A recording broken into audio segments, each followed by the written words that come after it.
नमस्कार दोस्तों, आप सभी का स्वागत है मेरे YouTube चैनल पर। आज हम इस वीडियो में KVS और NVS के एग्ज़ाम में अब तक पूछे गए सारे कंप्यूटर के क्वेश्चन को देखेंगे। तो चलिए स्टार्ट करते हैं, देखते हैं। क्वेश्चन नंबर 36 है, निम्नलिखित में कौन सी एक इनपुट डिवाइस है? प्रिंटर एक आउटपुट डिवाइस है, तो ये नहीं होगा। वेब कैम से शूट किया हुआ फ़ोटो या वीडियो कंप्यूटर तक पहुंचता है, तो ये हमारा इनपुट डिवाइस है। ठीक है। Option number B, LED screen output device है, तो ये भी नहीं होगा। स्पीकर आउटपुट डिवाइस है, तो ये भी नहीं होगा। ठीक है। इनपुट डिवाइस केवल एक ही है, वेब कैम। NVS JSA के एग्जाम में पूछा गया है। ठीक है, आगे देखते हैं।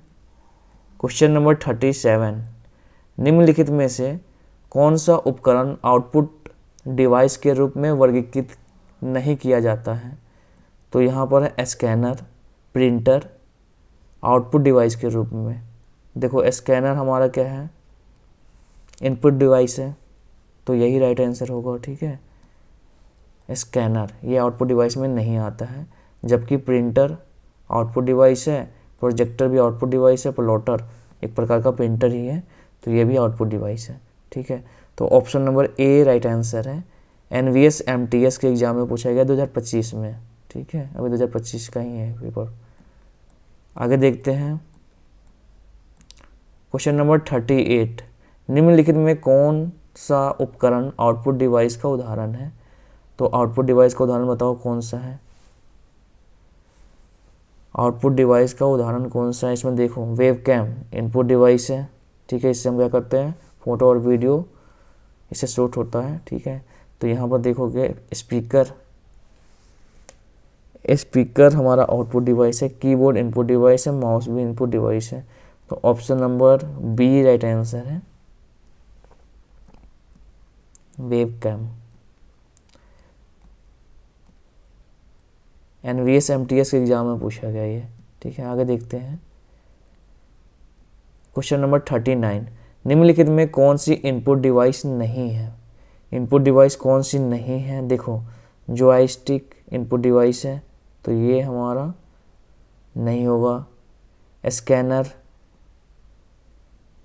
ये भी इनपुट डिवाइस है। ठीक है, प्लॉटर क्या है, आउटपुट डिवाइस है। टच पैड इनपुट डिवाइस है, तो कौन सा इनपुट डिवाइस नहीं है? प्लॉटर नहीं है, आउटपुट डिवाइस है। Option number C right answer है। NVS स्टेनोग्राफर के एग्जाम में पूछा गया है। आगे देखते हैं। क्वेश्चन नंबर 40, किसी कंप्यूटर सिस्टम में निम्नलिखित में से किसे इनपुट डिवाइस के रूप में प्रयोग नहीं किया जाता है? मतलब आउटपुट डिवाइस कौन सा है? इसमें देखो जॉयस्टिक इनपुट डिवाइस है, तो ये नहीं होगा। टच पैड इनपुट डिवाइस है, ये भी नहीं होगा। कीपैड इनपुट डिवाइस है, ये भी नहीं होगा। प्लॉटर क्या है, आउटपुट डिवाइस है। ठीक है, NVS PGT के एग्जाम में पूछा गया है। प्लॉटर एक टाइप का प्रिंटर ही है, जो कि ग्राफिक्स के लिए यूज किया जाता है, ग्राफिक्स चित्र बनाने में, और ज़्यादातर इसका प्रयोग कौन करते हैं? इंजीनियर हो गया, आर्किटेक्ट वाले हो गए। ठीक है, ये सारे करते हैं। आगे देखते हैं।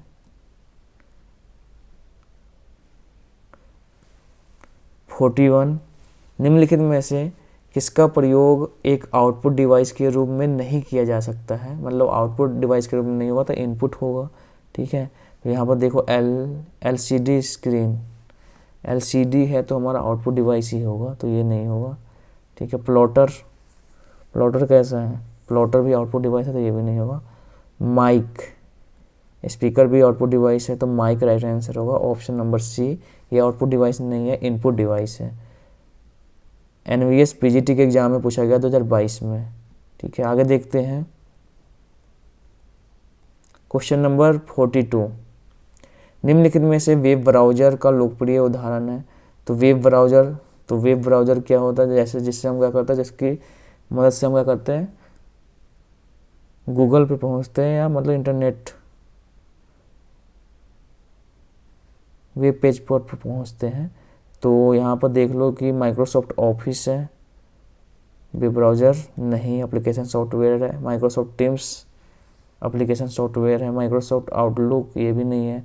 माइक्रोसॉफ्ट एज ये हमारा ब्राउज़र है, वेब ब्राउज़र है। ठीक है, देखो वेब ब्राउज़र किसे कहते हैं, आप यहाँ पर देख लो। कि जिसकी मदद से उपयोगकर्ता इंटरनेट पर किसी वेबसाइट खोल या पढ़ सकता है, ठीक है। तो इसमें माइक्रोसॉफ्ट एज है। आगे देखते हैं क्वेश्चन नंबर 43, किसी भी पीसी लैपटॉप पर ईथरनेट केबल को कनेक्ट करने के लिए किस पोर्ट का प्रयोग किया जाता है? KVS PRT के एग्जाम में पूछा गया है, बताओ। किसी भी पीसी लैपटॉप पर ईथरनेट केबल को कनेक्ट करने के लिए किस पोर्ट का प्रयोग किया जाता है? तो RJ45 पोर्ट होता है, इसमें 8 पिन होते हैं, ठीक है। तो option number A right answer है। आगे देखते हैं क्वेश्चन नंबर 44, निम्नलिखित में क्या एक इनपुट डिवाइस नहीं है? तो इनपुट डिवाइस कौन सा नहीं है? OMR इनपुट डिवाइस है, तो ये नहीं है। माइक मतलब इनपुट डिवाइस नहीं है, तो यहाँ पर आउटपुट हमें देखना है। माइक इनपुट डिवाइस है, तो ये भी नहीं है। आगे देखो टच पैड इनपुट डिवाइस है, प्लॉटर आउटपुट डिवाइस है, तो यही राइट आंसर होगा option number D. KVS PRT के एग्जाम में पूछा गया 2023 में। आगे देखो निम्नलिखित में से क्या एक आउटपुट डिवाइस का उदाहरण है? आउटपुट डिवाइस इसमें से कौन सा है? प्लॉटर, आपको यहाँ देख के ही पता चल जा रहा है, ठीक है। स्कैनर इनपुट डिवाइस है, माइक्रोफोन इनपुट डिवाइस है, सेंसर इनपुट डिवाइस है, सेंसर, ठीक है। आगे देखते हैं निम्नलिखित में से किस एक को छोड़कर बाकी सभी इनपुट युक्तियों के उदाहरण हैं? तो कौन सा है एक को छोड़कर? मतलब एक आउटपुट डिवाइस होगा, प्रिंटर आउटपुट डिवाइस है, तो option number A right answer होगा। बाकी कौन है? इनपुट डिवाइस है, कीबोर्ड इनपुट है, स्कैनर माउस इनपुट डिवाइस है। KVS LDC के एग्जाम में पूछा गया 2015 में। आगे देखते हैं कंप्यूटर स्क्रीन पर किसी आइटम को नए स्थान पर ले जाने के लिए माउस का उपयोग करने की क्रिया को कहा जाता है? अगर नए स्थान पर किसी आइटम को ले जाते हैं तो उसे क्या बोलते हैं? Drag and drop. Option number C right answer है। KVS TGT के एग्जाम में पूछा गया है। आगे देखते हैं निम्नलिखित में से कौन सा आउटपुट डिवाइस नहीं है? आउटपुट डिवाइस नहीं मतलब इनपुट डिवाइस है, तो माइक्रोफोन इनपुट डिवाइस है, प्रिंटर आउटपुट डिवाइस है, तो ये नहीं होगा। CD रोम तो हमारा देखो ये क्या है ना, CD रोम को हम इनपुट आउटपुट डिवाइस कह सकते हैं, ये दोनों हैं, इनपुट भी है आउटपुट भी है, ठीक है। और मॉनिटर मॉनिटर क्या आउटपुट डिवाइस है, तो ये भी नहीं होगा। आउटपुट डिवाइस में हमें पता नहीं करना, इनपुट करना है, तो इनपुट को हम CD रोम भी कह सकते हैं, और यहाँ माइक्रोफोन भी हमारा इनपुट डिवाइस है। तो यहाँ पर तो दोनों हो सकता है, ठीक है। KVS और वाइस प्रिंसिपल के एग्जाम में पूछा गया है कौन सा आउटपुट डिवाइस नहीं है। अब देखो CD रोम तो इनपुट आउटपुट दोनों है, तो आउटपुट डिवाइस भी है CD रोम, तो यहाँ पर option number A right answer होगा, माइक्रोफोन, ठीक है। केवल ये इनपुट डिवाइस है, ये तो इनपुट भी है आउटपुट भी है, जबकि आंसर यहाँ पर सी दिया गया है, ठीक है। तो हालांकि आंसर ए राइट आंसर हुआ, ठीक है। आगे देखते हैं सत्य और असत्य बताओ। देखो आउटपुट डिवाइस है जब प्रिंटर एक आउटपुट डिवाइस है जबकि प्लॉटर एक इनपुट डिवाइस है। नहीं, दोनों हमारा प्रिंटर भी आउटपुट डिवाइस है और प्लॉटर भी आउटपुट डिवाइस है, तो ये तो हमारा गलत हो जाएगा। देखो 1 MB 124 बाइट्स के बराबर होती है, नहीं 124 KB के बराबर होते हैं, किलो बाइट्स के, तो ये भी गलत है, ठीक है। तो ऑप्शन नंबर कौन सा राइट आंसर होगा? दोनों सत्य है, तो option number B right answer है, दोनों गलत है। KVS JSA के एग्जाम में पूछा गया है। आगे देखते हैं बी राइट आंसर है। कौन सी आउटपुट युक्ति एक कंप्यूटर से सूचना को कागज पर तस्वीर के रूप में स्थानांतरित करने के लिए प्रयोग की जाती है? तो माउस के द्वारा लाते हैं हमको, कागज पे नहीं, प्लॉटर के द्वारा लाते हैं, ठीक है। और कागज पर तस्वीर के रूप में स्थानांतरित करते हैं तो प्लॉटर लाएगा, ठीक है। प्लॉटर जो कि जिसका उपयोग ग्राफ के लिए किया जाता है, और इसका उपयोग ज़्यादातर इंजीनियर, चिकित्सक, वास्तुविद, सिटी प्लानर करते हैं, ठीक है। तो option number B right answer है। आगे देखते हैं 25 इंच कंप्यूटर मॉनिटर का तात्पर्य है। 25 इंच का मॉनिटर अगर हम खरीदते हैं तो इसका मतलब क्या है कि वो मॉनिटर का जो स्क्रीन होगा 25 इंच चौड़ा होगा या 25 इंच व्यास वाला वृत्त उपलब्ध होगा या 25 इंच ऊंचा होगा? क्या होगा बताओ? या उसका विकर्ण 25 इंच का होगा? तो विकर्ण 25 इंच का होगा। Option number D right answer है कि न तो उसकी लंबाई होगी न तो चौड़ाई होगी 25 इंच की। 25 इंच का कंप्यूटर हमने लाया तो इसका मतलब ये है कि उसका जो विकर्ण है, ठीक है, डायगोनल, वो 25 इंच का होगा। ठीक है, आगे देखते हैं। Option number D right answer है इसका। KVS प्रिंसिपल के एग्जाम में पूछा गया है। देखो, प्रिंसिपल के एग्जाम में पूछा गया क्वेश्चन है। चलो देखते हैं आगे। मेमोरी के क्वेश्चन है कुछ, मेमोरी से संबंधित। आइए देखते हैं। मेमोरी में प्राथमिक मेमोरी है, प्राइमरी मेमोरी, फिर उसके बाद सेकेंडरी मेमोरी में देखेंगे। तो पहले प्राइमरी मेमोरी के क्वेश्चन को देखते हैं। क्वेश्चन नंबर 1 है, निम्नलिखित में कौन कंप्यूटर सिस्टम में वोलेटाइल मेमोरी का एक प्रकार है? वोलेटाइल और नॉन वोलेटाइल मेमोरी, दो टाइप की मेमोरी। वोलेटाइल मेमोरी को हम टेम्पोररी मेमोरी भी कहते हैं। क्या कहते हैं? Temporary memory. ठीक है, और इसमें देखो कि कौन सा वोलेटाइल मेमोरी। वोलेटाइल मेमोरी मतलब होता है कि जिसमें बिजली के जाने के बाद, मतलब ऐसी मेमोरी जिसमें बिजली जाने के बाद जो डेटा होता है वो मिट जाता है, तो उसे हम बोलते हैं टेम्पोररी मेमोरी। तो किसमें देखो, रोम तो रीड ओनली मेमोरी, इसमें तो डेटा परमानेंट हमारा रहता है। रैम एक इस टाइप की मेमोरी है जिसमें क्या होता है, जैसे ही बिजली कटेगी उससे डेटा क्या होता है, उसमें डेटा मिट जाता है।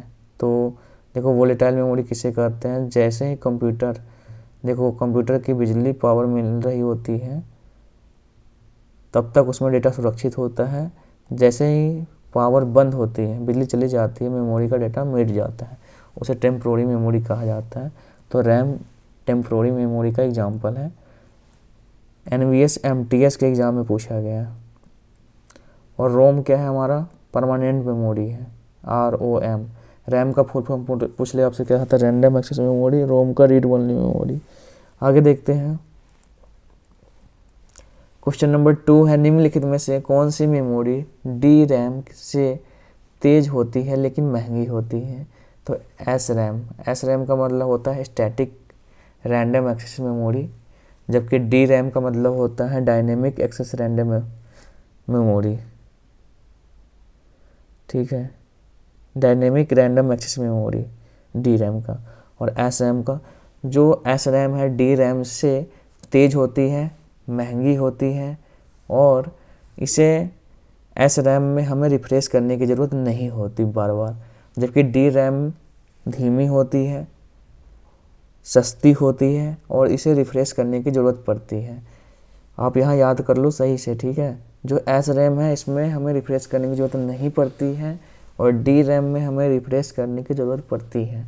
SRAM DRAM से तेज़ होती है, महंगी होती है, जबकि DRAM धीमी होती है। ठीक है, अब इसी से रिलेटेड आगे भी क्वेश्चन बनने वाला है, इसलिए मैं ज़्यादा जोर डाल रहा हूँ इस पर। ठीक है, तो यहाँ पर देख लो कि NVS LDC के एग्ज़ाम में पूछा गया है, यहाँ पर ये वाला क्वेश्चन।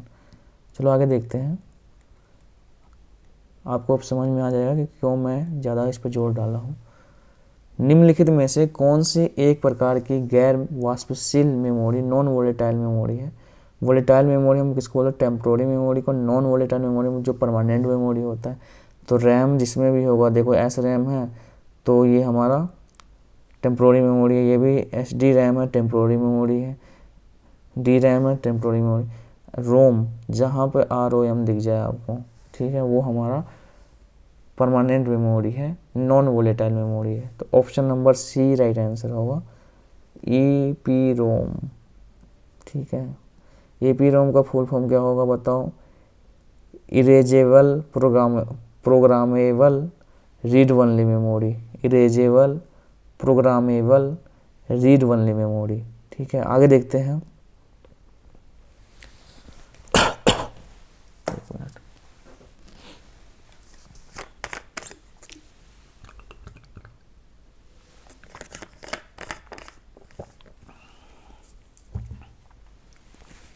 चलो देखते हैं।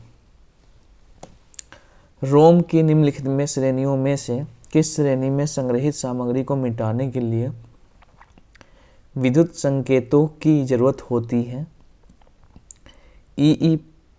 EEPROM, EEPROM मतलब डी राइट आंसर है। इसका फुल फॉर्म देखते हैं, electrically erasable programmable read only memory. ठीक है, EEPROM, electrically erasable programmable read only memory. इसमें क्या होता है ना कि हम देखो, हालांकि रोम में तो परमानेंट मेमोरी है, इसमें हम मिटा नहीं सकते, लेकिन EEPROM में हम क्या करते हैं, विद्युत संकेतों के द्वारा, ठीक है, इलेक्ट्रिकली इसमें हम इरेज कर सकते हैं, मिटा सकते हैं डेटा को। ठीक है, फिर से हम इसमें नया डेटा ऐड कर सकते हैं। तो option number D right answer है। NVS LDC के एग्जाम में पूछा गया 2019 में। आगे देखो, क्वेश्चन नंबर 5 है, कैश मेमोरी डैश और डैश के बीच बफर के रूप में कार्य करती हैं। तो ये CPU और RAM के बीच में बफर के रूप में काम करते हैं। जैसे क्यों बताओ, देखो कि जो CPU होता है वो बहुत ही तेज़ गति से काम करता है, और जो RAM है हमारा थोड़ी धीमी गति से काम करता है। तो इन बीच के गैप को मैनेज करने के लिए हम क्या करते हैं, कैश मेमोरी का प्रयोग करते हैं, जो कि RAM से जल्दी से सूचना लेता है और CPU को देता है। ठीक है, तो इसलिए हम बीच में हम क्या करते हैं प्रयोग, एक मेमोरी जिसका नाम है कैश मेमोरी। ठीक है, तो यहाँ पर देख लो आप, देखो जो CPU का जो डेटा है, CPU देखो यहाँ पे, कैश मेमोरी कंप्यूटर की बहुत तेज़ मेमोरी होती है जो CPU के पास रहती है। इसका काम CPU को डेटा जल्दी उपलब्ध कराना होता है ताकि सिस्टम तेज़ चल सके, जबकि RAM धीमी गति से चलता है और धीमी गति का होता है। तो इन दोनों की गति के अंतर को कम करने के लिए हम कैश मेमोरी या कैश RAM का प्रयोग करते हैं। ठीक है, जो कि बफर के रूप में बीच में काम करता है, CPU और किसके बीच में, RAM के बीच में। ठीक है, कैश मेमोरी। आगे देखो, क्वेश्चन नंबर 6 है, निम्नलिखित कथनों पर विचार करें। निम्नलिखित कथनों में से कौन सा कथन गलत है? देखो, प्राथमिक मेमोरी द्वितीयक मेमोरी से तेज होती है। प्राथमिक मेमोरी द्वितीयक मेमोरी से तेज होती है, बात तो बिल्कुल सही है। प्राथमिक मेमोरी का मुख्य मेमोरी भी कहा जाता है, ये भी सही है। द्वितीयक मेमोरी डायरेक्ट एक्सेस मेमोरी होती है, ये गलत है। द्वितीयक मेमोरी डायरेक्ट एक्सेस मेमोरी नहीं होती है। यहाँ पर देखोगे, कंप्यूटर मेमोरी का उपयोग डेटा स्टोरेज और प्रोसेसिंग के लिए किया जाता है, बात तो सही है। यहाँ पर सी राइट आंसर होगा। प्राथमिक मेमोरी डायरेक्ट एक्सेस मेमोरी होती है, तो यहाँ पर option number C right answer है। NVS MTS के एग्जाम में पूछा गया है। आगे देखते हैं, क्वेश्चन देख लो। क्वेश्चन नंबर 7 है, निम्नलिखित में से किस प्रकार के रोम को उत्पादन के समय छुपाया जाता है? उत्पादन के समय छुपाया जाता है MROM को। ठीक है, अब क्यों छुपाया जाता है उसके बारे में देख लेते हैं। देखो, जो MROM है, मास्क रीड ओनली मेमोरी, इसका फुल फॉर्म होता है मास्क रीड ओनली मेमोरी। एक प्रकार का रोम है। ठीक है, इसको निर्माण के दौरान मास्क ऑफ कर दिया जाता है। MROM चिप का इस्तेमाल अक्सर उन कंप्यूटर सिस्टम में किया जाता है जिन्हें समय के साथ टिकाऊ होने की ज़रूरत होती है। ठीक है, तो इसलिए आगे देखते हैं क्वेश्चन नंबर 8, SRAM और DRAM से धीमी होती है? नहीं, तेज़ होती है SRAM। अभी हमने बताया था SRAM तेज़ होती है, महंगी होती है, इसे रिफ्रेश करने की जरूरत नहीं होती, जबकि DRAM सस्ती होती है, धीमी होती है और इसे रिफ्रेश करने की ज़रूरत होती है। ठीक है, तो ये हमारा SRAM DRAM से धीमी होती है, नहीं तेज़ होती है, तो गलत हो जाएगा। DRAM में कैपेसिटरों और कुछ ट्रांजिस्टरों का उपयोग किया जाता है, बात सही है बिल्कुल। ठीक है, तो ऑप्शन नंबर केवल 2 राइट आंसर होगा। ठीक है, ऑप्शन नंबर डी, कथन केवल 2 राइट आंसर है। NVS MTS के एग्जाम में पूछा गया है 2022 में। आगे देखते हैं डी, रैम में संग्रहित जानकारी की जांच किसकी सहायता से की जाती है? तो रैम में बायोस के सहायता से। बायोस का फुल फॉर्म क्या होता है बताओ? Basic input output system. NVS MTS के एग्जाम में पूछा गया है। आगे देखो, लगभग प्रत्येक कंप्यूटर में किसी न किसी क्षमता का रोम होता है जिसमें डैश होते हैं बूट फर्मवेयर। ठीक है, option number A right answer है, बूट फर्मवेयर। आगे देखते हैं, दिए गए कथनों में से सही या गलत कथन का निर्धारण कीजिए।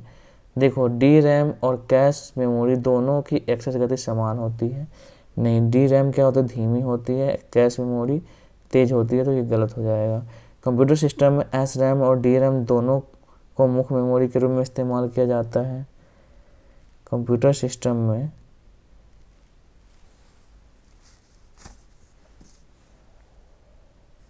तो बात तो बिल्कुल सही है, दोनों मुख्य मेमोरी है। तो option number 2 first, option number A right answer है। फर्स्ट हमारा गलत है, सेकेंड सही है। तो option number A NVS JSA के एग्जाम में पूछा गया है। आगे देखते हैं, पी रोम के बारे में कौन सा कथन सही है? देखो, पी रोम एक सिक्वेंशियल एक्सेस मेमोरी है, तो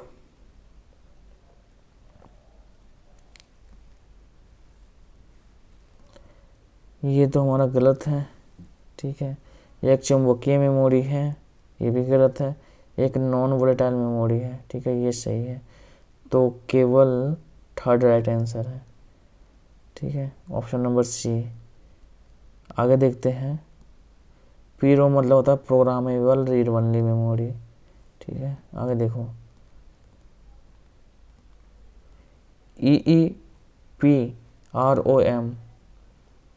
EEPROM रोम के संबंध में निम्नलिखित में से कौन सा सत्य है? यह ब्लॉक वाइज इरेजेबल है, यह बाइट वाइज इरेजेबल है।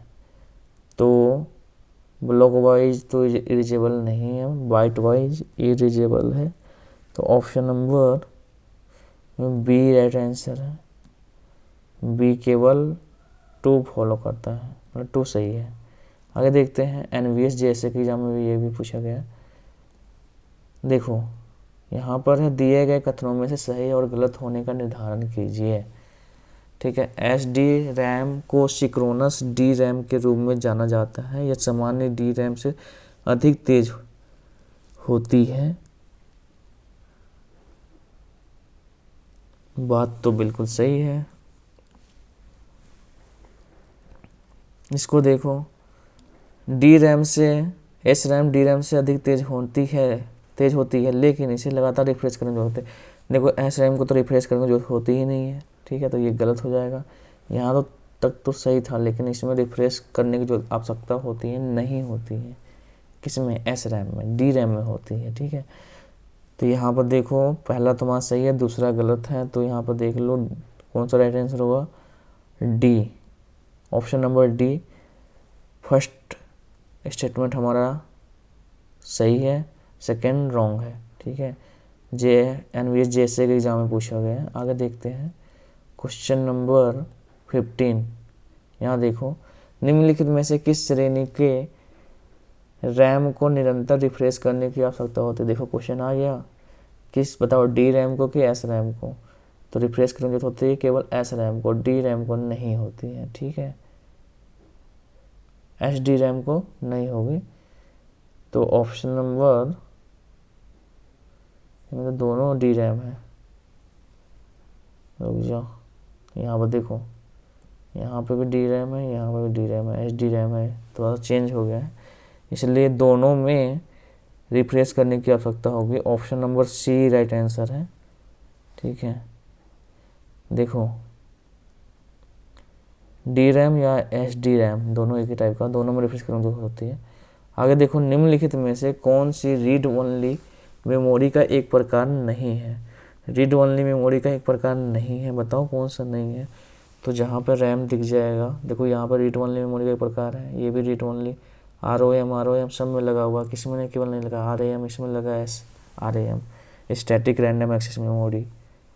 ठीक है, तो option number B right answer है। NVS स्टेनोग्राफर के एग्जाम में पूछा गया है। आगे देखते हैं, क्वेश्चन नंबर 17 है, बड़ी सॉफ्टवेयर एप्लीकेशन फाइलों को स्टोर करने के लिए निम्नलिखित में से कौन सी डिस्क सबसे अच्छी है। तो देखो यहाँ पे CD-ROM, DVD-ROM होगा, option number C. NVS stenographer के एग्जाम में पूछा गया है। आइए देखते हैं कैसे। देखो जो CD-ROM है, इसकी स्टोरेज क्षमता कितनी होती है CD-ROM की, 700 मेगाबाइट। CD-R का होता है 700 मेगाबाइट। इसका देखो DVD-ROM का 4.7 GB, CD-RW का 700 MB। तो इसमें DVD में सबसे ज़्यादा होगा ना स्टोरेज। आगे देखते हैं, देखो जोन्स वीडियो फाइल स्टोर करना चाहता है जिन्हें वह ग्राहकों के कंप्यूटर और लैपटॉप पर दिखाने के लिए एक स्थान से दूसरे स्थान पर ले जा सके। इस कार्य के लिए निम्नलिखित में से कौन सा उपकरण उसके लिए सर्वाधिक उपयुक्त होगा। मान लेते हैं कि उसकी फाइलों को 600 GB से अधिक स्टोरेज की स्पेस की आवश्यकता है। तो आपको समझ में आ जाएगा। देखो 600 GB से है, तो इसमें पेन ड्राइव उतना GB का होता नहीं। ठीक है, 600 GB तक नहीं होगा। 4 GB, 8 GB, 16 GB, 32 GB, इतने GB का आता है पेन ड्राइव। ठीक है, और भी बहुत सारे होते हैं, लेकिन 600 GB तक नहीं होगा। CD-ROM, DVD ये भी नहीं होगा। SSD, एक्सटर्नल SSD जो है, ये राइट आंसर होगा। 600 GB से अधिक तक ले जाना है तो स्पेस की ज़रूरत है, तो SSD होता है। NVS PGT के एग्जाम में पूछा गया है, बहुत ही इंपॉर्टेंट क्वेश्चन है ये आपके लिए। ठीक है, SSD क्या होता है, सॉलिड स्टेट ड्राइव्स, एक स्टोरेज डिवाइस है, सेकेंडरी स्टोरेज के रूप में काम करता है। ठीक है, और ये डेटा को स्टोर करने के लिए फ्लैश मेमोरी का उपयोग करता है। आगे देखो, निम्नलिखित में से कौन सा कथन रैंडम एक्सेस मेमोरी के लिए सत्य है। देखो, रैम कंप्यूटर के लिए मुख्य सर्किट बोर्ड है। बिजली बंद होने पर रैम में का डेटा समाप्त हो जाता है। बात तो बिल्कुल सही है, रैम में समाप्त होता है। इसको आगे देखो, रैम किसी छवि के आंतरिक प्रतिनिधित्व को किसी ऐसी चीज़ में परिवर्तित करता है जिसे कंप्यूटर मॉनिटर उपयोग करके प्रदर्शित करता नहीं। तो केवल इसमें क्या राइट आंसर होगा, ये दीर्घकालिक मेमोरी है। नहीं, रैम तो डेटा मिट जाता है। ठीक है, तो केवल बी राइट आंसर होगा। बिजली बंद होने पर रैम का जो डेटा है समाप्त हो जाता है। तो option number B right answer है। KVS प्रिंसिपल के एग्जाम में पूछा गया है। आगे देखते हैं, CPU और रैम की गति के बीच के अंतर को पाटने के लिए किस मेमोरी का प्रयोग किया जाता है। अभी हमने पढ़ा था CPU और रैम के बीच के अंतर को कम करने के लिए हम कैश मेमोरी का प्रयोग करते हैं। तो कैश राइट आंसर होगा, कैश मेमोरी। तो कैश मेमोरी यहाँ पर है, option number A right answer है। ठीक है, आगे देखो, क्वेश्चन नंबर 21 है, विभिन्न मेमोरी उपकरणों की अभिगमन गति के संदर्भ में सही आरोही क्रम में व्यवस्था को पहचानिए। देखो सबसे पहले देखो यहाँ पर दिखेगा कि गति के आधार पे, तो गति के आधार पर सबसे तेज कौन सी है। तो सबसे तेज आपको यहाँ पर रोम तो नहीं होगा, रोम भी नहीं होगा, कैश होगा। तो कैश में देख लो पहले, ये कैश सही हो सकता है, ये सही हो सकता है। उससे पहले देखो D-ROM, रोम है, रोम से तेज तो रैम होगा। ठीक है, तो option number C right answer है। पर रोम सबसे से कम तेज चलता है, सबसे धीमा है, उसके बाद रैम, फिर उसके बाद कैश। ठीक है, तो option number C right answer है। आगे देखते हैं, दिए गए कथनों के संबंध में सत्य या असत्य कथन को पहचानें। SRAM का मतलब होता है short random access memory, SARM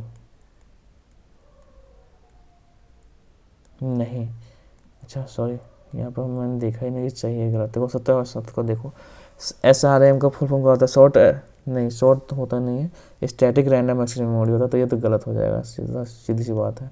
आगे देखो यहाँ पर है डी रैम का मतलब होता है डबल रैंडम एक्सेस मेमोरी, नहीं, क्या होता है डायनेमिक रैंडम एक्सेस मेमोरी ना।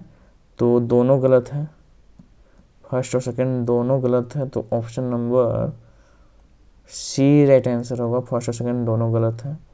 आगे देखो रैम के निम्न में से कौन सा रूप फ्लिप फ्लॉप का उपयोग करता है। फ्लिप फ्लॉप का उपयोग कौन करता है, यहाँ पर फ्लिप फ्लॉप का S RAM, static random access memory.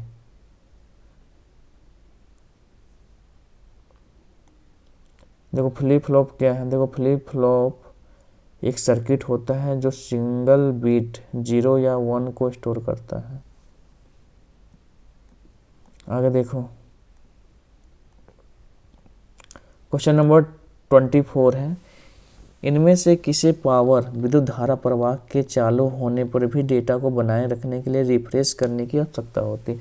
फिर वही आ गया, रिफ्रेश करने की आवश्यकता किसे होती है, तो रिफ्रेश हम किसको करते हैं, डी रैम को, ठीक है, एस रैम को नहीं करते हैं, तो option number D right answer है। आगे देखते हैं द इंफॉर्मेशन, यहाँ देखो EEPROM में रिकॉर्ड किए गए इंफॉर्मेशन को किसका उपयोग करके मिटा दिया जाता है, तो वही है हमें अभी हमने देखा था, इरेजेबल कौन सा है, इलेक्ट्रिकल सिग्नल का प्रयोग करके मिटाते हैं हम, electrically erasable programmable read only memory है, तो हम इसमें इलेक्ट्रिकल सिग्नल्स का प्रयोग करके इसमें इरेज कर सकते हैं, डेटा को मिटा सकते हैं, ठीक है। JSA KVS JSA के एग्जाम में पूछा गया है। आगे देखते हैं, देखो यहाँ पर है दिए गए लिस्ट में वोलेटाइल मेमोरी को पहचाने। वोलेटाइल मेमोरी देखो इसमें से कौन कौन सा है, तो पहली बात तो यहाँ पर देखो वोलेटाइल मेमोरी से बोलते हैं जिसको हम टेम्पोररी मेमोरी बोलते हैं, तो रैम ये भी है, ये भी है, कैश भी है, हार्ड डिस्क CD DVD नहीं होगा, ये सब क्या है, इसमें हम डेटा को मतलब बिजली कटने के बाद इसमें से डेटा ख़त्म नहीं होगा, तो यहाँ पर देखो DVD है तो DVD वाला नहीं होगा, ये गलत होगा। यहाँ पर देखो कैश SRAM और DRAM है, तो option number B right answer होगा। और देख लो इसके आगे, यहाँ पे देखो यहाँ पे भी DVD आ गया, तो DVD वाला होगा नहीं, यहाँ पर CD आ गया तो ये भी नहीं होगा, तो ऑप्शन नंबर केवल बी राइट आंसर है। किसको बोलते हैं, कैश हो गया वोलेटाइल मेमोरी का एग्जांपल, SRAM हो गया, DRAM हो गया। वोलेटाइल मेमोरी मतलब टेम्पोररी मेमोरी का एग्जांपल, ठीक है। अब आगे हम देखेंगे नेक्स्ट वीडियो में सेकेंडरी मेमोरी के बारे में, तो इस वीडियो में इतना ही, मिलते हैं नेक्स्ट वीडियो में। अगर वीडियो आपको अच्छा लगा तो लाइक करिए, सब्सक्राइब करिए, शेयर करिए। मिलते हैं नेक्स्ट वीडियो में। जय हिंद, जय भारत।